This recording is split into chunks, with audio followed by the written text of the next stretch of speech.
안녕하십니까. 2020년 3월 10일 최병무 이펙트 시작하겠습니다.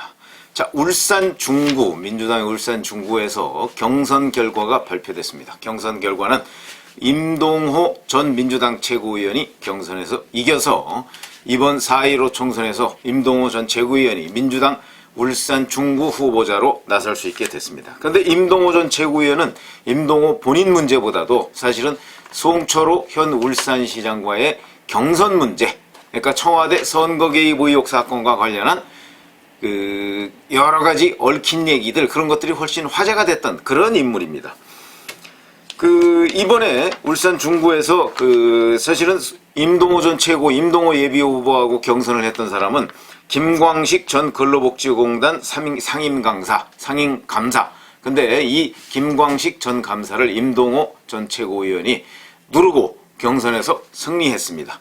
물론 그 전제는 임동호 전 최고위원을 울산 중구 경선에 붙여준 그런 민주당 지도부의 역할이 컸죠. 그런데 왜 그랬느냐? 제가 지금 제목을 2년 묵은 진실이라고 달았죠. 그건 왜 그러냐면 바로 2018년에 이미 임동호 전 최고위원은 울산시장 경선에서 당선이 됐어야 하는 인물입니다. 왜 그러냐면 당시에 송철호 현 시장, 그때는 이제 송철호 변호사였죠. 송철호 변호사의 최측근인 송병기 전 울산시 부시장의 업무 수첩에 보면 경선을 하면 임동호한테 진다, 이런 내용이 적혀 있었습니다. 왜 적혀 있었느냐? 그거는 임동호 전 최고위원이라는 사람과 그 다음에 송철호 변호사의 경력, 이런 걸 보면 분명하게 드러납니다. 왜 그러냐면 송철호 변호사는 울산 지역에서 무려 8번을 떨어졌습니다. 떨어진 게 중요한 게 아니고 8번을 떨어졌기 때문에 뭐 8전국이도 가능한 것이죠. 그런데 송철호 변호사의 결정적인 약점은 무려 민주당 계열의 정당을 5번을 탈당을 했습니다. 5번. 그러니까 본인이 안 될 것 같으니까, 본인이 민주당 경선이나 또는 민주당 후보가 안 될 것 같으니까 탈당한 적도 있고, 그 다음에 민주당 후보로 공천을 못 받으니까 탈당한 적도 있고, 왜냐면 그 당시에는 경선에서 뭐 졌다고 해서 탈당하면 출마 못하고 이런 규정이 없었습니다. 이거는 이인제법이라고 해가지고 1997년 훨씬 이후에 생겨난 법이고요. 그러다 보니까 이 사람은 무려 8번을 떨어졌어요. 그러니까 8번을 떨어지니까 바로 문재인 대통령도 2017년 10월 달에, 그러니까 임종석 당시 대통령 비서실장을 통해서 송철호 변호사나 송병기 울산 부시장한테 이런 얘기를 했던 것이죠. 아이고, 내가 민망해서 할 수가 없으니까 임종석 실장을 통해서 대신 전한다, 그러면서 이번 선거에 출마해라.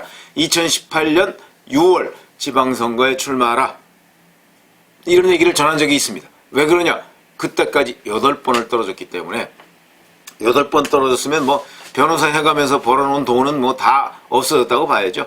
그러니까 민망하다, 이렇게 얘기를 해서 본인이 직접 전화를 못하고 30년 직이라는 송철호 울산시장한테 전화를 직접 못하고 임종석 당시 대통령 비서실장을 통해서 전달을 한 겁니다. 그럴 정도로 송철호 변호사는 당시 울산에서 뭐 국회의원 선거, 울산시장 선거 여러 번 나왔지만 모조리 낙선을 했습니다. 그래서 지명도는 꽤 있습니다.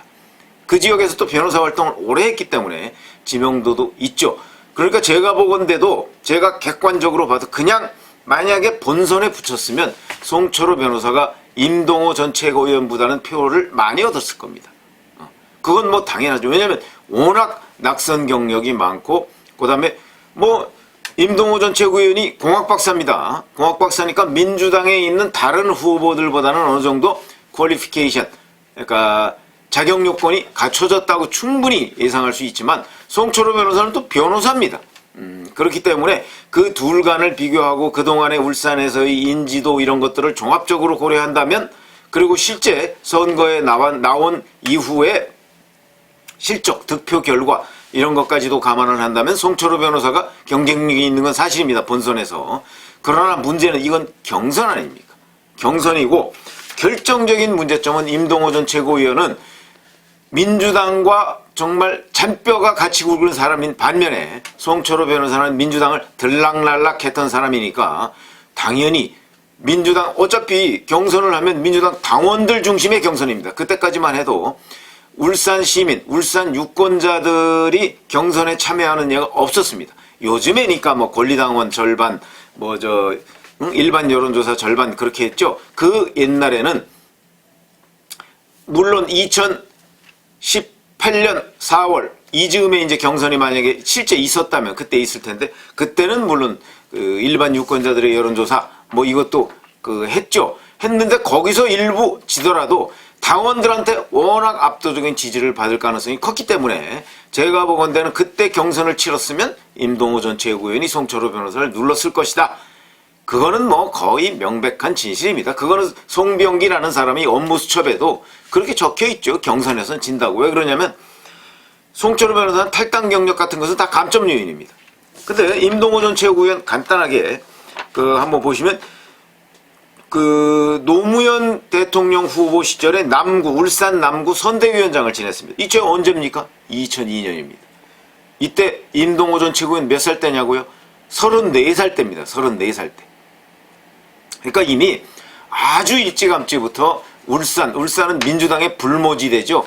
이 불모지대에서 민주당을 위해서 뛰었던 사람이고, 그 이후에 단 한 번도 민주당을 탈당한 적이 없는 사람입니다. 그래서 그 이후에 국가균형발전위원회 위원을 했었고요. 그 다음에 열린우리당 울산광역시당 위원장. 요즘으로 얘기하면 시당 위원장입니다. 시당 위원장. 이거 굉장히 중요한 자리입니다. 그러니까 무슨 얘기냐면 울산시에 있는, 시내에 있는 민주당 유권자들, 그 당시에 민주당이 이제 전신은 열린우리당 민주통합당 많지만 2002년 당시에는 새천년 민주당이었습니다. 그러니까 새천년 민주당의 불모지대에서 울산광역시당 위원장을 했다는 것은 울산시에 있는 당원들로부터 굉장한 지지를 받고 있었다, 이런 얘기가 되는 거니까 그 당원들을 대상으로 해서 만약에 경선을 붙는다면 상대가 누구라도 임동호 전 최고위원은 이길 수 있는 그런 것이 객관적 사실이었다. 그래서 2010년에도 울산 중구청장 예비후보로 출마를 했었고요. 그 다음에 11년에 울산 중구청장 재보선에 다시 또 출마를 하려고 하다가 거기서 좌절되고 울산시당위원장을 또 하고 중앙당의 사무부총장도 하고, 그 다음에 2012년에 국회의원 선거 때 또 울산 중구에서 예비후보로 나왔었고요. 2014년 중구청장 후보, 계속해서 구청장 후보, 시장 후보, 국회의원 후보 계속해서 나왔습니다. 이런 반면에 송철호 현 울산시장은 5번을 탈당을 했다.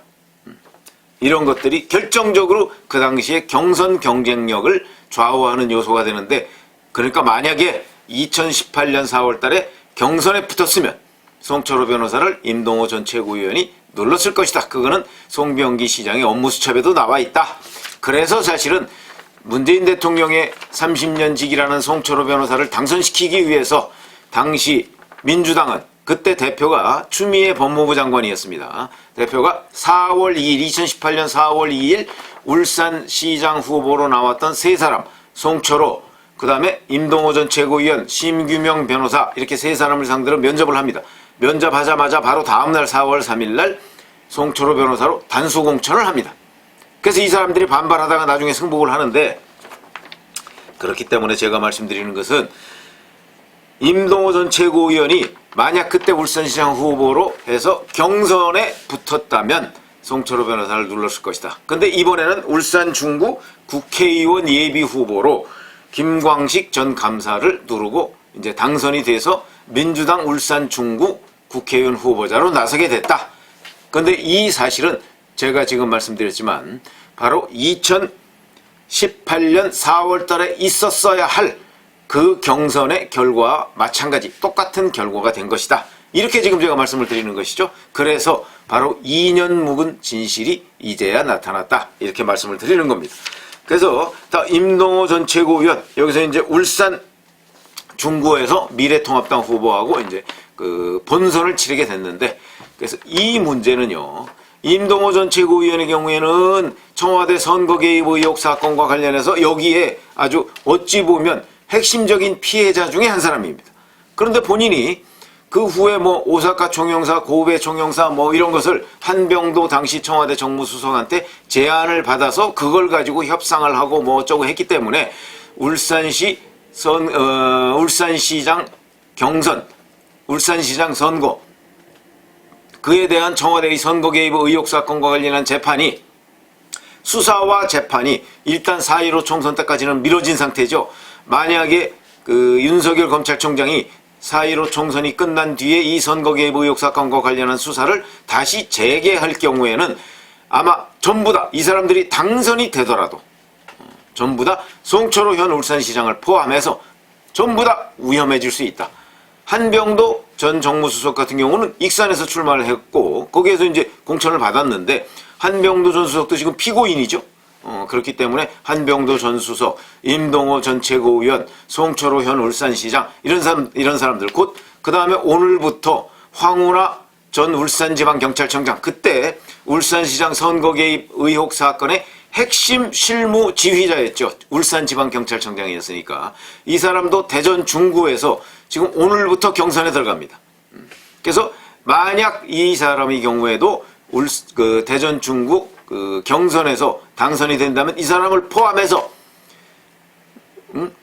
청와대 선거 개입 의혹 사건에 대한 수사가 재개되고 재판이 진행되면 진행될수록 아마도 이 사람들의 당선이 설령 되더라도 그 배지가 위험해질 가능성이 매우 높다 하는 관점에서 본다면 임동호 전 최고위원의 경우에 본인한테는 자 드디어 이제 울산 중구 국회의원 선거에 나올 수 있게 되긴 했지만 그러나 울산시장 선거 개입 의혹 사건에 관한 진실은 아직도 밝혀지지 않았다. 그러니까 지금까지 밝혀진 것은 바로 울산시장 2018년 4월 달에 만약 경선이 치러졌다면 이겼을 임동호 전 최고위원의 경쟁력, 이것이 2년 뒤인 2020년 3월 달에 겨우 요만큼 드러났다.